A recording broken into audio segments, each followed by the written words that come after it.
Hey guys, it's God Bars here, the self-proclaimed hip-hop historian, and this is the 129th episode of my series where I grab a vinyl from my collection, talk about why I love it, what influence it had, and what its place is in the grand scheme of hip-hop. So when it comes to names that are synonymous with 1980s hip-hop, an average fan may pass up on a group like Ultramagnetic MCs, but most rappers and fans of that age who really cared about lyrics and originality would likely put them on the highest pedestal possible. I mean, it really can't be understated how commendable it is to be this early in the days of a budding genre, and instead of doing everything to fit in and try and resemble everyone else, you go the opposite direction with the attitude of, everybody's sounding the same, so maybe we should be the ones to change that and try something creative. Which, to be fair, is something you can pretty much say about the entirety of Kool Keith's illustrious career. From Critical Beatdown here in 1988, all the way to the multiple dope projects he released last year, one of which actually made the top 10 for my top 50 favorite hip hop albums of 2023.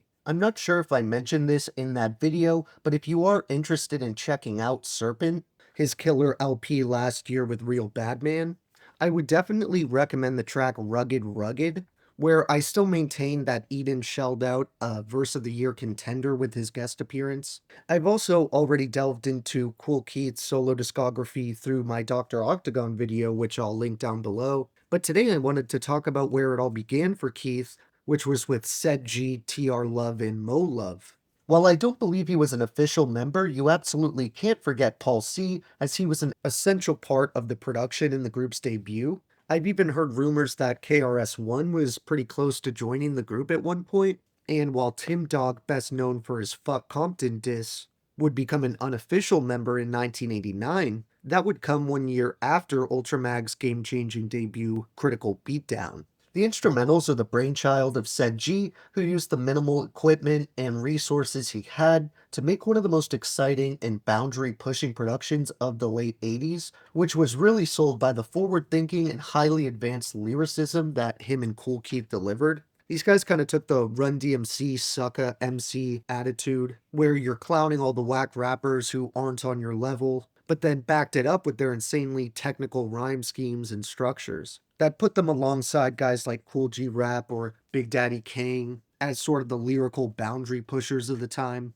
The entire progressive MO of this LP, and really Ultramagnetic MCs in general, can be summed up pretty concisely by an infamous set of bars Keith dropped, those being, they use a simple back and forth, the same old rhythm that a baby can pick up and join right with them, but their rhymes are pathetic. They think they copacetic using nursery terms, at least not poetic. On an educated base, intelligent-wise, as the record just turn you learn, plus burn by the flame of the lyrics which cooks the human brain, providing overheating knowledge by means causing pain. Make a migraine headache yourself start to melt, while the technics spin, the wax is on the belt.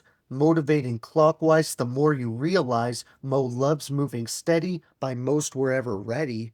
Like a battery charged, I'm worth the alkaline, yes, the mystery to solve, so seek and define. These words I'm given, extremely now driven with a Datsun or a Maxima to glide. Yes, the name's Kool Keith, and I'm sporting my ride. However, he isn't the only one spitting flames all across Critical Beatdown, as Said G gets just as busy on the mic as he does behind the boards, allowing him and Keith to display their brotherly chemistry. It's so infectious and fun to watch these two legends trade off bars, and even when you watch clips from the last decade of the duo performing these old jams, you can tell it isn't a Pete Rock and CL Smooth situation where they made amazing music together, but 20 years later can't stand to be in the same room. They even help each other out when one is forgetting lyrics due to them writing the song so long ago it was practically a different lifetime, and that connection as friends comes across in how clean their trade-offs on here were. And it helped demonstrate that this wasn't just one MC who was ahead of the curve. These are two of the most talented rappers you could find at the time, who pushed each other to be more thoughtful writers, but still knew how to project and control a room. Of course, even in these old days, Keith still had that iconic higher register that he stuck with and would continue to develop throughout his unrivaled career. But said G had a deeper voice with a little more bass in it that provided a fitting contrast and didn't sound dissimilar to the type of delivery Chuck D was utilizing with Public Enemy at the time. There's actually a podcast or interview of some sort that you can watch online where Chuck D, Cool Keith, and said G all have a conversation over Clubhouse or Zoom or something, and it's definitely a worthwhile listen for anyone who's a nerd for Golden Age hip hop, so I'll leave a link for that down in the description as well. Another in the long line of firsts that Ultramag accomplished with this debut LP is having an album that sold and charted pretty modestly at the time, but then as the game advanced, it retroactively got called a classic more and more frequently as the rest of the world caught up. While maybe not quite as notable and prominent as the cultural changes that stem from debuts like Straight Outta Compton by NWA or 3 Feet High and Rising by De La Soul, Critical Beatdown is one of the earliest examples of a group where the MCs are rapping from this kind of king of the hill position, looking down to all the lowly whack MCs down below, but actually having the skill, talent, and passion to pull it off. As I mentioned earlier, all the beats on this thing are done in-house largely by said G, who impressively did all the drums and programming on an EMU SP1200 sampler, which really displays the less is more attitude that this and many masterpieces of the Golden Age were built on. There aren't really any outside verses on here, as you can expect from most projects of the time, but you will find one feature from future member Tim Dog, at least on the 2004 re-release that they put out of this album. For honorable mentions on here, I want to shout out tracks like Watch Me Now, Give the Drummer Some, Said G or Delta Force 1, Feelin' It, Ain't It Good to You, and Funky Remix. My three favorite tracks for this game changer would definitely have to be Ego Trippin', Ease Back, and Cool Keith Housing Things.